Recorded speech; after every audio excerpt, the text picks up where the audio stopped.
بنو امیہ نے اور بنو عباس نے اس عقیدہ مہدویت کو بڑا مشکوک کرنے کی کوشش کی. کس طرح سے ذہن میں کلک کیسے کیا کہ میں امام مہدی کے حوالے سے کام کروں؟ اس موضوع کے علاوہ کم و بیش 20 سے 25 کتابیں جو ہے الحمدللہ لکھ چکا ہوں.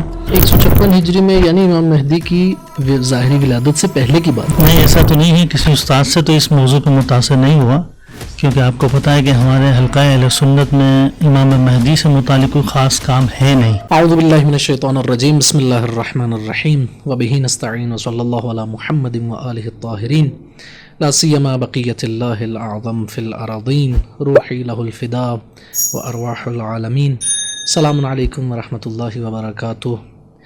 آج ہمارے ساتھ ایک ایسی شخصیت ہیں کہ جن سے مل کے، جن کے بارے میں جان کے، اور جن کے جو پروجیکٹس ہیں یا جن کے جو تحقیقی کام ہیں ان کے حوالے سے جب آپ کو علم ہوگا تو آپ کو خوشی ہوگی اور آپ کی معلومات میں انشاءاللہ حتماً اضافہ ہوگا اور آپ کو ایک اچھا کام دیکھنے کو ملے گا اور اچھی گفتگو، علمی اور معیاری گفتگو سننے کو ملے گی. آج ہماری خوش قسمتی ہے، ہمارے ساتھ موجود ہیں محقق، مدرس، مؤلف جناب مفتی محمد ہاشم سندھی صاحب. السلام علیکم ورحمۃ اللہ وبرکاتہ. وعلیکم السلام ورحمۃ اللہ وبرکاتہ. خیریت سے آپ ٹھیک ہیں؟ الحمدللہ. آپ کا شکر گزار ہیں کہ آپ نے اپنے قیمتی وقت میں سے ہمیں وقت عنایت فرمایا. جزاک اللہ. میں اگر ایک بالکل مختصر سا ایک تعارف آپ کا کرواؤں اور پھر آپ خود انشاءاللہ اس پہ روشنی ڈالیں گے. مفتی صاحب اس وقت ایک اہم ترین جس چیز پر جو اس وقت نہ صرف عالم اسلام بلکہ پوری انسانیت کی ضرورت ہے، امام مہدی عجل اللہ تعالی فرجہ الشریف، ان کی شخصیت کے حوالے سے ایک تحقیقی کام کر رہے ہیں. اور کام بھی کوئی ایسا مختصر یا کوئی ایسا چھوٹا کام نہیں بلکہ ایک مفصل کام کہ جس کے حوالے سے ان کا دعویٰ یہ ہے کہ تقریباً 50 جلدوں پر مشتمل امام مہدی علیہ الصلوۃ والسلام کے حوالے سے ایک انسائکلوپیڈیا، کہ جو پھر ایک حیرت کی بات یہ ہے کہ جو یہ پوری 50 جلدیں صرف اور صرف اہل سنت منابع اور مصادر اور کتب سے لی گئی ہیں. مفتی صاحب اس کے جو تفصیلی جو تعارف ہے وہ تو آپ کروائیں گے. میں صرف سب سے پہلے چونکہ تعلیف سے پہلے مؤلف کا ایک اگر تعارف ہو جائے، آپ نے خود کہاں سے کسب علم حاصل کیا، تحصیل علم کا سلسلہ کیسے رہا، اور کن مدارج کو طے کیا، کن چیدہ شخصیات سے استفادہ فرمایا، اس حوالے سے اگر آپ بیان فرمائیں گے تو پھر میں یہ بھی جاننا چاہوں گا کہ کس طرح سے یہ آئیڈیا کس طرح سے آپ کے ذہن میں آیا، کس طرح آپ کب سے یہ فکری طور پر آپ اس طرف چلے کہ آپ امام مہدی کے حوالے سے کام کریں گے. بسم اللہ. بسم اللہ الرحمن الرحیم. پہلے تو آپ کا بہت بہت شکریہ اور مجھے مدعو کیا آپ نے اس حوالے سے. تو مختصراً تعارف تو یہ ہے کہ میرا آبائی تعلق جو ہے نواب شاہ سٹی سے، سندھ سے، اور میری جو ابتدائی تعلیم جو ہے نواب شاہ سے ہی ہے. پھر الحمدللہ میں نے حیدرآباد کے جامعہ رکن الاسلام مجددیہ صاحبزادہ ڈاکٹر ابوالخیر محمد زبیر صاحب کے مدرسے سے تحصیل علم کیا. پھر مزید تعلیم کا آغاز جو ہے مفتی منیب الرحمان صاحب کے دارالعلوم نعیمیہ کراچی سے کیا. اس کے بعد مزید اپنی تعلیم کا سلسلے کو تسلسل کے ساتھ جب جاری رکھا تو انٹرنیشنل اسلامی یونیورسٹی اسلام آباد 2008 اور 2009 میں وہاں سے بقیہ تعلیم کو پوری کیا ہے الحمدللہ. اور اس کے بعد سے پھر کنٹینیو الحمدللہ شعبہ تحقیق سے وابستہ ہوں الحمدللہ. اور اب تک جو ہے اس موضوع کے علاوہ کم و بیش 20 سے 25 کتابیں جو ہے الحمدللہ لکھ چکا ہوں. کمپائلیشن ہے، اس میں تراجم ہیں عربی کتب کے الحمدللہ الحمدللہ رب العالمین. اچھا، یہ فرمائیے گا کہ کس طرح سے ذہن میں کلک کیسے کیا کہ میں امام مہدی کے حوالے سے کام کروں، اتنا بڑا کام اپنے کندھوں پہ لے لوں اور اتنا اس کے لیے طولانی سفر کروں، کٹھن مراحل سے گزروں، اتنی تحقیق کروں، اتنی جمعآوری کروں. کب زمانہ طلبگی میں کہیں کسی استاد سے متاثر ہو کے، کسی کتاب سے متاثر ہو؟ نہیں، ایسا تو نہیں ہے. کسی استاد سے تو اس موضوع پر متاثر نہیں ہوا، کیونکہ آپ کو پتہ ہے کہ ہمارے حلقہ اہل سنت میں امام مہدی سے متعلق کوئی خاص کام ہے نہیں، تو متاثر ہونے کا تو سوال ہی نہیں ہے. ہاں، شعبہ تحقیق سے وابستہ تھا. کچھ اداروں کی طرف سے بھی اس حوالے سے کہا گیا کہ کچھ چھوٹا سا موضوع لکھیں، کوئی نیا موضوع لکھیں. اور جب بندہ اپنی تعلیمات کو پورا کرتا ہے، بالخصوص ایجوکیشن لائف جو گزارتا ہے، اس میں کوشش ہوتی ہے کچھ نیا کیا جائے. تو اب تک جو تراجم ہو رہے تھے، کمپائلیشن ہو رہی تھی، تدوین کے کامات چل رہے تھے شعبہ تحقیق سے وابستہ، تو اس میں کوئی نیا کام نہیں تھا، اکابرین کی کتابیں تھیں، خاص طور پر سلطان باہو، سلطان العارفین، ایک پاکستان کے ایک بہت بڑے بزرگ ہیں جن کی ایک ربائی بڑی مشہور ہے، الف اللہ چمبیلی بوٹی، تو ان کی کتاب سے آغاز کیا الحمدللہ۔ محق الفقر خود جو عرفانیات پہ ایک کتاب ہے، تو اس کی شعبہ تحقیق و تخریج اور حدیث کا کام کیا۔ پھر اس کے بعد جب اداروں کا وزٹ کیا تو پتہ چلا کہ ایک موضوع ایسا ہے کہ امام مہدی علیہ السلام اس پہ کوئی خاص کام نہیں ہے، چھوٹے چھوٹے رسالے ملتے ہیں۔ تو اس پہ ہم نے ایک مختصراً عوامی سطح کا ایک پیٹرن تیار کیا، سینوپسس کہہ لیں آپ اس کے، جس کا ہم نے نام رکھا معرفت امام مہدی علیہ السلام۔ تو اس میں ہم نے قرآن، حدیث، اکابرین، اہل سنت کے اکابرین، شیعہ اکابرین، پھر اہل سنت کی مزید ہم نے کیٹیگری کی علماء دیوبند، وہابیزم، پھر اس کے ساتھ ساتھ شعراء اہل سنت، صحافی، کہ ان شخصیات کا امام مہدی سے متعلق کیا نقطہ نظر ہے۔ اچھا، اس میں کسی کا پازیٹیو بھی تھا، نیگیٹو بھی تھا، مثبت و منفی دونوں ہی تھا۔ ہم نے بل اس کو جمع آوری کر کے، اس کو کمپائلیشن کر کے مارکیٹ میں یہ، اور آپ کو اندازہ ہوگا کہ وہ الحمدللہ اب تک وہ کتاب پاکستان میں 5000 دفعہ چھپ چکی ہے الحمدللہ۔ اچھا، یہ آپ انسائکلوپیڈیا کے علاوہ ایک اور کتاب، یہ انسائکلوپیڈیا سے پہلے کا ایک مقدمہ ہے۔ کتاب کا نام کیا ہے؟ اس کا نام تھا معرفت امام مہدی علیہ السلام۔ درست۔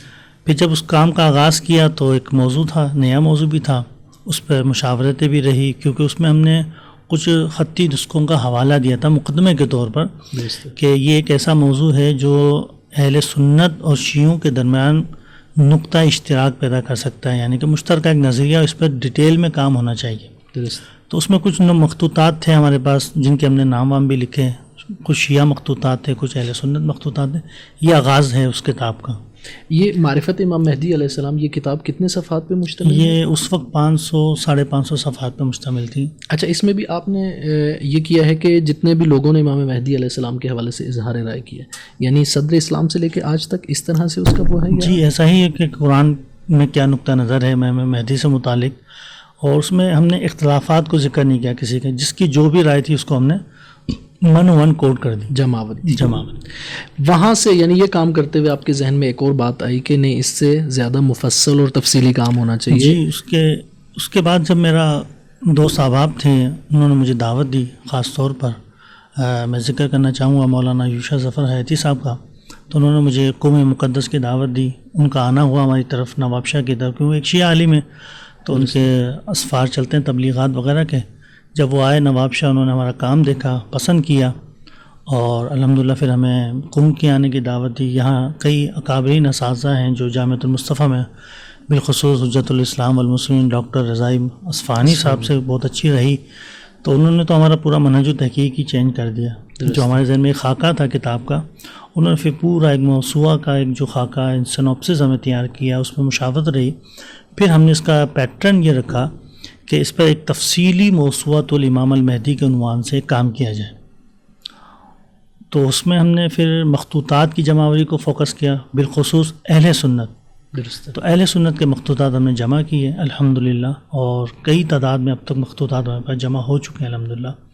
تو پھر ہم نے ان مخطوطات کو کمپائلیشن کیا ترتیب زمانی کے مطابق، ٹھیک ہے۔ اور جن کی تعداد اب تک میرے پاس جو نسخہ ہائے خطی ہیں ان کی تعداد فہرست میں 450 ہیں، اور اب تک مجھے 300 مخطوطات الحمدللہ مل چکے ہیں الحمدللہ۔ تو ہم نے اس کتاب کا پھر آغاز کیا پہلی جلد کا الحمدللہ 156 ہجری سے اہل سنت کے بہت بڑے محدث امام محمد بن راشد، انہوں کی ایک کتاب ہے جو کہ کتاب المہدی کے نام سے، وہاں سے اس کا آغاز کیا۔ 156 ہجری میں، یعنی امام مہدی کی ظاہری ولادت سے پہلے کی بات ہے؟ جی جی، یعنی کہ آپ کو سن کے حیرانگی ہوگی آغا کہ شیعوں کے یہاں جو سب سے پہلی کتاب میں، ویسے تو ان کے یہاں کئی کام ہوا اس موضوع پر جو ضائع ہو گیا ہلاکوں کے دور میں یا دیگر جو جنگی حالات رہے اسلامی سلطنتوں میں، تو شیعوں کے یہاں جو ریکارڈ پہ جو پہلی کتاب ہے وہ ہے غیبت نعمانی، اور وہ ہے 360 ہجری کی، یعنی کہ غیبت شیعہ عقیدے کے مطابق اگر غیبت 256 ہجری بھی ہے یا 260 ہجری میں، تو کم و بیش 100 سال کے بعد شیعہ منابع میں ایک کتاب ملتی ہے غیبت نعمانی۔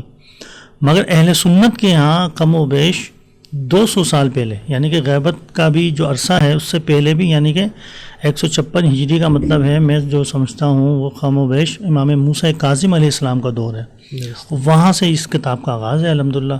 اور پھر تسلسل کے ساتھ تا ابد تک اب تک جتنا بھی کام ہوا مخطوطات کی صورت میں وہ ہم نے اس میں جمع آوری کر دیا الحمدللہ. مگر یہ آپ کو کہتا چلوں کہ اس میں مطبوعات نہیں ہیں، یعنی کہ امام زمانے میں جو نئی کمپائلیشن کتابیں ہیں وہ شامل نہیں ہیں، یعنی کہ اس صدی کی مطبوعات نہیں ہیں، خطی نسخے ہم نے شامل کیے. یعنی آپ نے ان موتیوں کو جمع کیا ہے یا ان چیزوں کو جمع کیا ہے جن کے حتیٰ ضائع ہونے کا بھی خطرہ ہے. بالآخر جو ایک مخطوط صورت میں ایک کتاب ہو جو چھپ جاتی ہے، جو پبلش ہو جاتی ہے، جو یا ڈیجیٹل ہو جاتی ہے دوسرے الفاظ میں، اس طرح کی ایک چیز، اس کا ظاہراً وہ خطرہ اتنا نہیں رہتا. لیکن وہ جو ایک کتاب جسے علمی اور تحقیق کی دنیا کے لوگ جانتے ہیں کہ وہ ایک قیمتی چیز ہے، یعنی مخطوطہ ایک قیمتی چیز ہے. یعنی آپ نے اس انسائکلوپیڈیا کے اندر، میں یہ سمجھنا چاہوں گا کہ اس کا منہج کیا ہے، اس کی روش اور اس کی جو طریقہ کار ہے، میتھڈولوجی کیا ہے اس موسوعہ کی.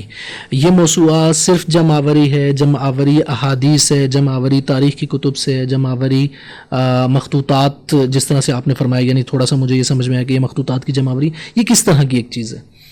میں نے جیسا کہ عرض کیا آغا کہ اس کی جو ایسا تو یوں سمجھ لیں کہ اس کا جو ہم نے منہج جو تحقیق بنایا اس میں ایک چیز کو ہم نے فوکس یہ کیا کہ یہ مخطوطات جتنے بھی زیادہ کر شعبہ حدیث سے وابستہ ہیں، یعنی کہ اس میں تاریخ کی کوئی کتاب نہیں ہے، تفسیر کی کوئی کتاب نہیں ہے، نہ اصول کی، نہ وغیرہ.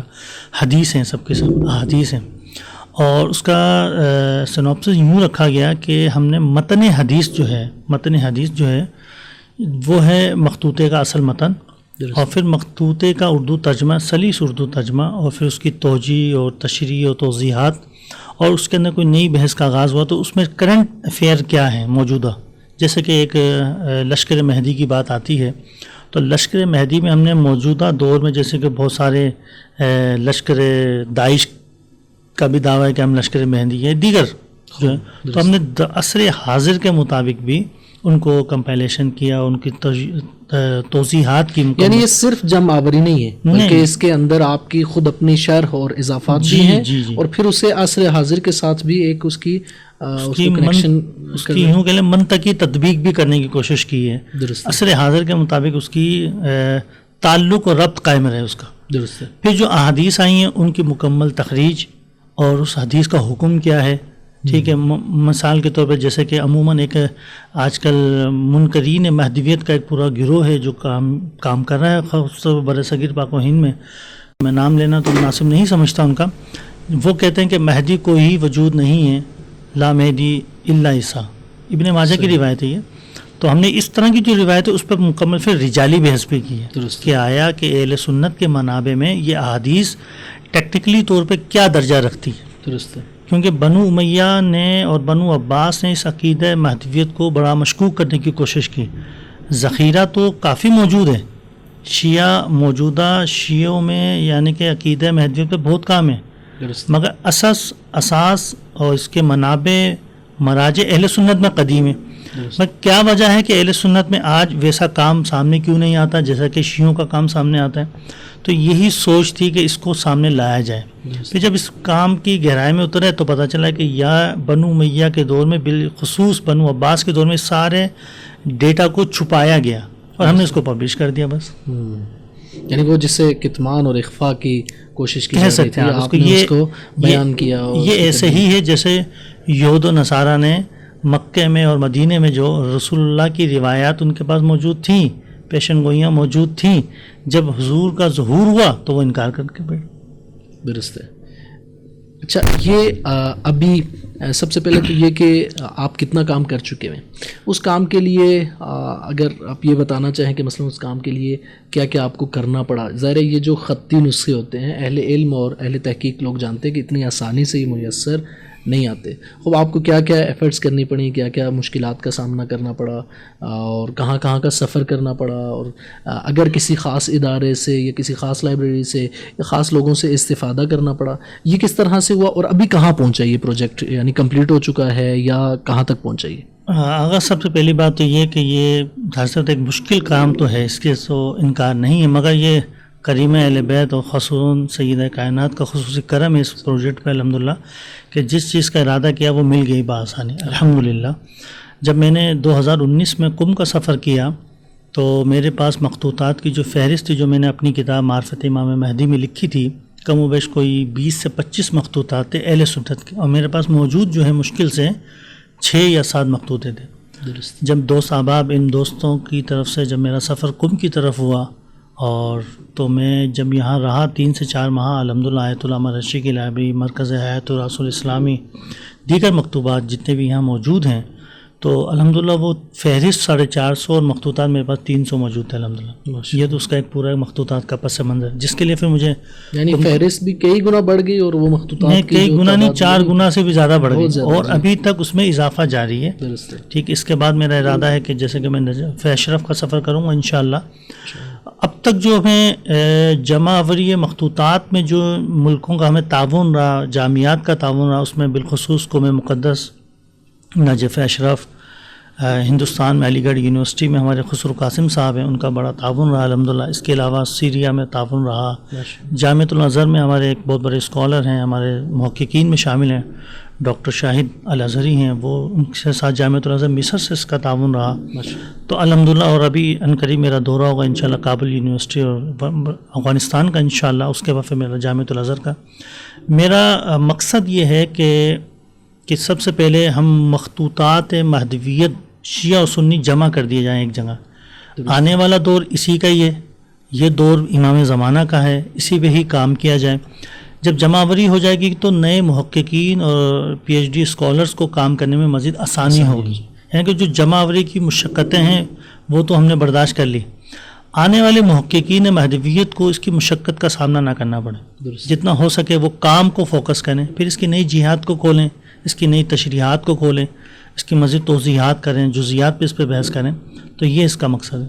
اب آپ نے یہ بھی فرمایا کہ شیعہ سنی مصادر و منابع سے، یہ ایک وضاحت فرما دیجیے گا کہ یہ دونوں مصادر و منابع سے ہے یا اہل سنت سے ہے صرف؟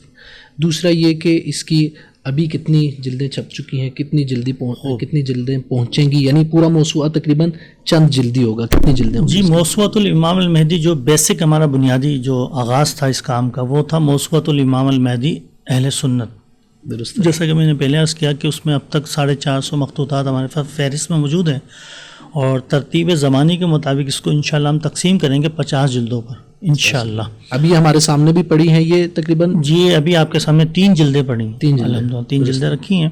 اور میں اس وقت الحمدللہ خود 16ویں جلد پہ کام کر رہا ہوں. 15 جلدیں تیار ہیں میری طرف سے الحمدللہ، اور میرا ٹارگیٹ ہے 2033 تک یہ اہل سنت کا جو پروجیکٹ ہے پورا یہ کمپلیٹ ہو. 50 جلدیں کمپلیٹ. پھر اس کے ساتھ ساتھ ہمارے گروہ محققین اور جو ہماری مجلس تحقیق میں جو ہمارے علماء شیعہ ہیں ان کی تعاون سے، اور بالخصوص آغا یوشع حیاتی کی تعاون سے الحمدللہ ہم نے ایک پورا پورشن جو ہے سیپریٹ کر دیا موسوعۃ الامام المہدی شیعہ کے نام سے.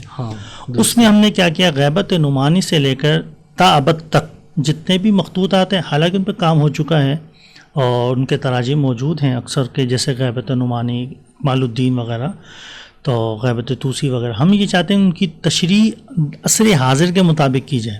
تو آغا یوشع حیاتی اس پہ کام کر رہے ہیں الحمدللہ. اور اس کی جو آپ نے اپنے متعلق فرمایا کہ آپ ایک تطبیق بھی کر رہے ہیں جو ابھی حالات حاضرہ اور جی، اس کا بھی پیٹرن منہج و تحقیق ہم نے دونوں کا ایک ہی رکھا ہے کہ تحقیقی منہج ایک ہوگا، بل آپ اپنے اپنے منابع سے بحث کر سکتے ہیں. اس میں یہ عرض کرتا چلوں کہ عموماً جب شیعہ سنی کی بات آتی ہے تو ہمارے ذہن میں فوراً اختلاف ذہن میں آ جاتا ہے. ایسا نہیں ہے کہ موسوعہ کا جو پیٹرن ہوتا ہے، جو لوگ موسوعات کا مطالعہ کرتے ہیں یا جو جانتے ہیں کہ موسوعہ میں نا مناظرہ مجادلہ نہیں ہوتا ہے، انفارمیشن ہوتی ہے کہ کس کا کیا نقطہ نظر ہے وہ بیان کر دیا جاتا ہے. درست. تو ہم نے آغا یوشع حیاتی کے ساتھ جو اس میں اشتراکی طور پہ ہمارے ساتھ شامل ہیں الحمدللہ، ان کو ہم نے یہ کہا ہے کہ انشاءاللہ وہ اپنے تمام مخطوطات جو کہ اہل سنت سے زیادہ ہیں، مگر وہ آغاز کم ہیں مگر وہ اہل سنت سے زیادہ ہیں، تو اس کی تعداد انشاءاللہ 60 جلدوں پہ مشتمل ہوگی. تو یہ دونوں پورشن جو ہوں گے 50 جلدی اہل سنت، 60 جلدی اہل تشیع، یعنی تو 100 جلدوں پہ یہ پورا آثار. میں یہ کہتا ہوں اکثر دوست آپ کو کہ مہدویت پہ جتنا بھی لکھا گیا آثار مہدویت ایک جگہ یکجا ہو جائیں گے. پھر ہم سے اچھا کوئی محقق آ جائے، کیونکہ تحقیق کا تو کوئی وہ نہیں نا، قید نہیں ہے. جی درست. آج جو ہمارے ذہن میں خاکہ تحقیق ہو سکتا ہے عصر حاضر میں اس کے بعد یا ہمارے بعد یا ہمارے ساتھ ہی کوئی اس سے مزید اچھی تحقیق کر سکے تو اس کے لیے معاون ثابت ہو. آپ نے ایک زمینہ فراہم کر دیا جی کہ جس کو مہدویت کے حوالے سے جو بھی چاہیے وہ اس انسائکلوپیڈیا کی طرف مراجعہ کر سکتے ہیں. الحمدللہ. آپ کے ساتھ مزید گفتگو بھی ہم کرنا چاہیں گے خود اس انسائکلوپیڈیا کے اندر کس طرح کی علمی آراء اور کس طرح کے علمی نتائج موجود ہیں اور خود اس کے حوالے سے کیا نئی چیزیں اس کے اندر موجود ہیں، علمی استفادہ بھی کرنا چاہیں گے. انشاءاللہ ایک مزید گفتگو کی آپ کو زحمت دیں گے. انشاءاللہ ہمارے حاضرین ہمارے ساتھ موجود رہیں گے. ہم ایک اور گفتگو کے اندر خود اس انسائکلوپیڈیا کے اندر کوشش کریں گے اسے جاننے کی کہ جو جلدیں چھپ چکی ہیں ان کے اندر علمی حوالے سے کس طرح کے مطالب موجود ہیں. السلام علیکم ورحمۃ اللہ وبرکاتہ.